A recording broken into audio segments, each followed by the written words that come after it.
It's like literally my second home. The dynamic between me and Rolando has changed a lot in the past couple years. He's definitely turned more into sort of a father to me than a coach. I just love fencing in general. It's very much about respect, and I feel like I'm seen as an equal. And you don't really find that much of that when you're an Asian woman in high school with a bunch of dickheads. You know what I mean? This environment that he creates here is very, very positive. It's very strong. With any high-level intense sport, there's always a sense of focus, but in the focus there has to be a sense of fun, and I think he incorporates that very well into the Brooklyn fencing, and this is why I still come back and fence. I think it's a very, very positive place.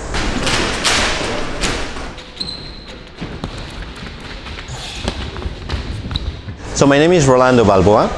I'm 47 years old, and I'm a fencing coach at the Brooklyn Fencing Center. I've been competing for a long time. I don't really know how much anymore. I'm starting on 1993, taking a beginner's class when I was 22. And I liked it a lot. I did some international events. Around 2001, I got a job at a school to do the fencing team. That's it, yeah. So the first year was okay. I was like, I'll do it for 1 year and I quit after that. But I decided to try it a second year. The second year apparently hooked me into the teaching part, which I really enjoy guiding these kids. That's when I kind of decided that maybe I could do something. There's nothing in Brooklyn at that point, so therefore, why not? So I actually, 2003 I think is when I started renting from a dance studio, and I had a small group of fencers that came from the school itself. We were the only ones at that point. I think it's that passion that I have for the sport that allowed me to maintain the club open. Otherwise, I don't think we would have lasted. So, unfortunately, you have to pay the bills, and that's a huge thing. So we got to generate some sort of money in order to pay those bills. And things are pretty expensive lately. Especially this location, Gowanus, is very, very expensive.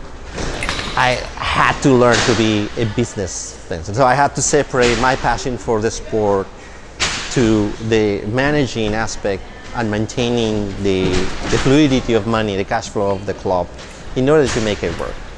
So basically, it's one of those lessons that you learn.